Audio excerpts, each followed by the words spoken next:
दोस्तों, बच्चों की तरबियत के कुछ पहलू आपके साथ इस वीडियो में शेयर करूंगा, वीडियो पूरा देखें। नंबर 1, बच्चों को मोबाइल उनकी उम्र देख कर दें। आजकल तो मोबाइल फ़ोन का इस्तेमाल माँ बाप भी इस कदर कर रहे हैं कि फ़ोन चला रहे हैं। बच्चे दरमियान में कुछ पूछ दे तो बोलते हैं बोलो क्या हुआ।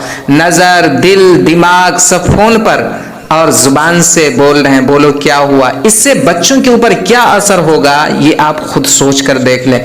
ये 6 इंच का फोन, इसने अपने अंदर पूरी कायनात, पूरी दुनिया को इकट्ठा कर रखा है, लेकिन कई घरों को तबाह कर दिया है, घरों में दूरियां बढ़ा दिया है, अपनों को अपनों से जुदा कर दिया है। बच्चों को फोन उम्र देख कर दें। ये ना सोचें कि लोग क्या कहेंगे, बच्चा बड़ा हो गया, माँ बाप इसे फोन नहीं दिया। याद रखें, आपने अपनी औलाद के बारे में हिसाब अल्लाह को देना है, दुनिया वालों को नहीं। नंबर 2, झूठ को अपनी जिंदगी से हमेशा के लिए निकाल दें, वरना आपके बच्चे भी झूठ के रास्ते पर चलकर आपके लिए गुनाह जारिया बनेंगे, क्योंकि इस झूठ की शुरुआत आपने की थी।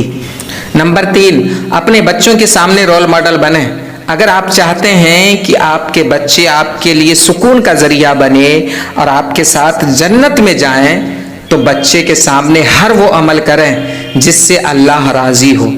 नंबर 4, नमाज, कुरान को अपने और अपने बच्चों के ऊपर फर्ज कर लें, क्योंकि अल्लाह ने भी इसे फर्ज किया है। नंबर 5, बच्चों को सहाबाए कराम, औलियाए कराम, बुजुर्गान दीन के वाक़यात सुनाएं, ताकि इनमें दीनी जज्बात पैदा हो और ज़िंदगी सुकून के साथ गुजरे। दोस्तों, उम्मीद है इस वीडियो से आपको कुछ सीखने को मिला। सवाब की नीयत से इसे आगे भी शेयर कर दें। अल्लाह हाफिज़।